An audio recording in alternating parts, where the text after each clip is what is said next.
Assalamualaikum warahmatullahi wabarakatuh. Salam sejahtera bagi kita semua.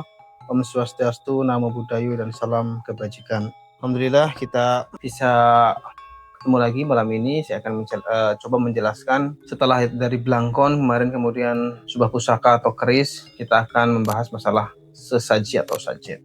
Ketika kita bicara masalah sesaji atau sajen, konotasi kita itu langsung berubah menjadi negatif, seolah-olah dalam pikiran kita itu berpikir bahwa ketika ada sesaji itu mengundang jin, mengundang setan, mengundang demit dan lain sebagainya. Dan itu adalah informasi-informasi yang sangat keliru.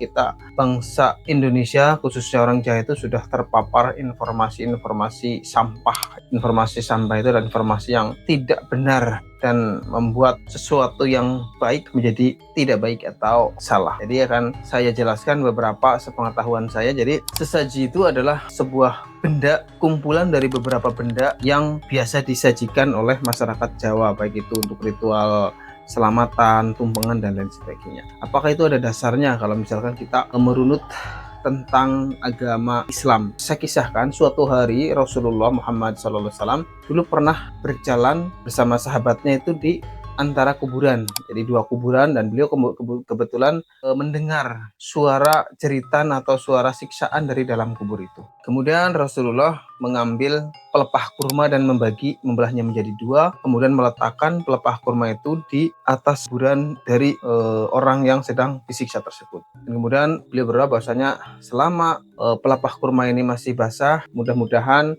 Allah mengampuni atau meringankan sisanya. Nah, kenapa Rasulullah itu tidak langsung berdoa di kuburan, terus kemudian mengangkat tangan dan berdoa kepada Allah untuk memintakan doa keringanan siksaan kubur? Kenapa harus ada pelepah kurma? Nah, itu adalah sebagai salah satu contoh bahwa kita untuk melakukan sesuatu itu bisa menggunakan objek ya, sebagai sarana untuk doa. Objek itu kan bisa seperti yang kemarin saya jelaskan, bisa dalam bentuk blangkon objeknya. Filosofinya kita berdoa dengan ada doa-doa di situ, ada syahadat, ada jumlah rakaat sholat, ada tauhid dan lain sebagainya. Kemudian juga ada pusaka. Semua itu kan objeknya benda.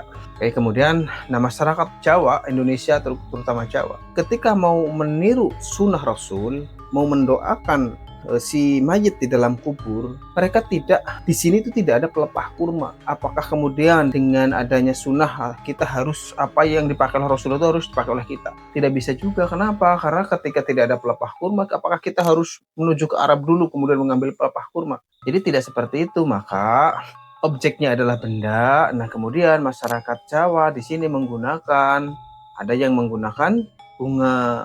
Bunga pun di Indonesia itu karena saking suburnya tanah kita, ada banyak macam-macam bunga. Ada bunga telon, ada bunga 7 rupa. Kemudian juga bukan hanya cuman bunga, ada buah-buahan, banyak sekali buah-buahan di sini. Ada pisang, ada degan itu kelapa muda. Ya, terus kemudian ada makanan, umbi rampe dan lain sebagainya, ada jajan pasar. Itu hanya sebatas bentuk objek pengganti dari, anggap aja pengganti dari pelepah kurma.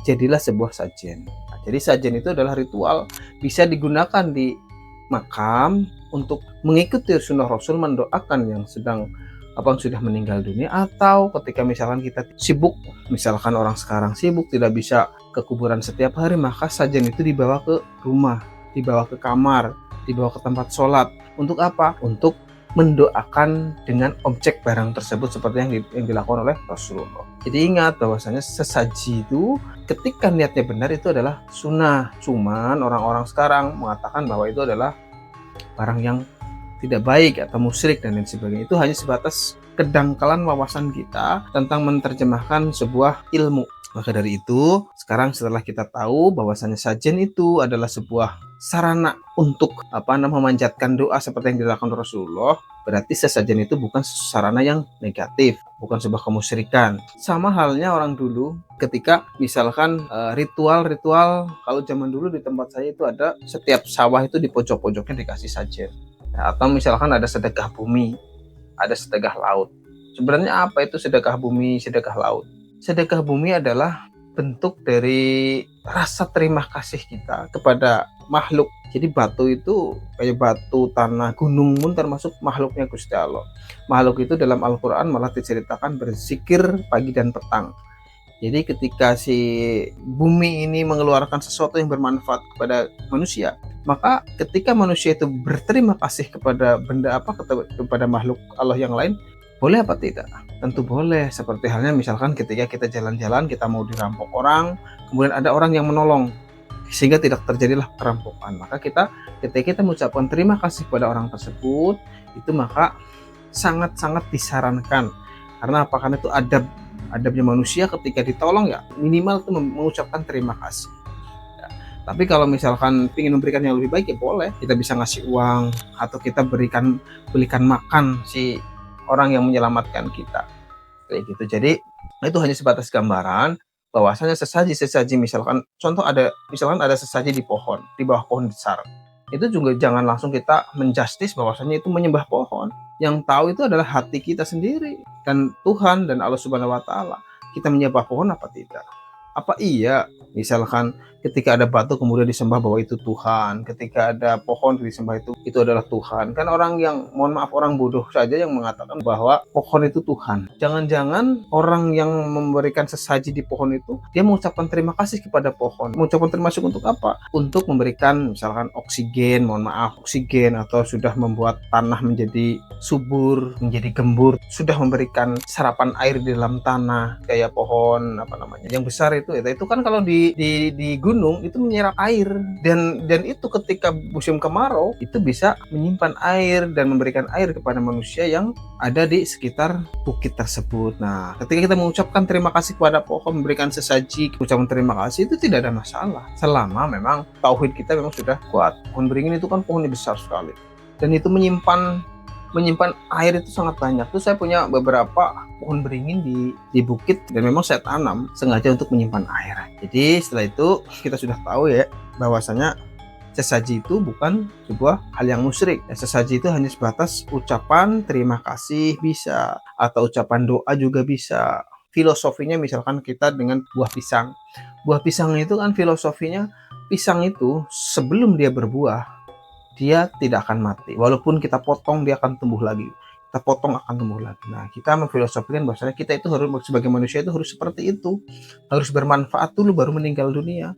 Itu filosofi pisang yang ada di dalam sajen, dan itu mudah-mudahan kita berdoa bahwasanya kita di alam dunia ini seperti pohon pisang. Kemudian ada lagi filosofi dari kelapa muda, pohon kelapa. Nah, pohon kelapa itu dari ujung sampai ke akar itu sangat bermanfaat, tidak ada yang dibuang. Dari janur, dari degan, dari kelapanya, dari batangnya, dari akarnya mengandung obat, semuanya aja. Jadi memfilosofikan bahwasanya kita itu sebaiknya berdoa, sebaiknya kita seperti pohon kelapa, dari ujung kepala sampai ujung kaki itu bermanfaat. Terus kemudian ada jajan pasar, itu melambangkan bahwasanya kita itu dari macam-macam itu kita harus saling menghormati sesama, dengan tetangga, dengan sesama muslim, dengan sesama umat manusia. Jadi banyak sekali filosofi yang ada di dalam sajen itu sendiri. Oke, seperti itu. Jadi mulai sekarang mari kita pahami bahwasanya adat-adat kita yang dulu kita tidak tahu, mungkin sekarang jenengan bisa paham, bisa tahu bahwa adat leluhur kita itu sebenarnya adalah adat yang adiluhur. Itu mungkin cukup sekian dulu, nanti akan saya sambung mudah-mudahan insya Allah besok di lain kesempatan. Sekian, Assalamualaikum warahmatullahi wabarakatuh.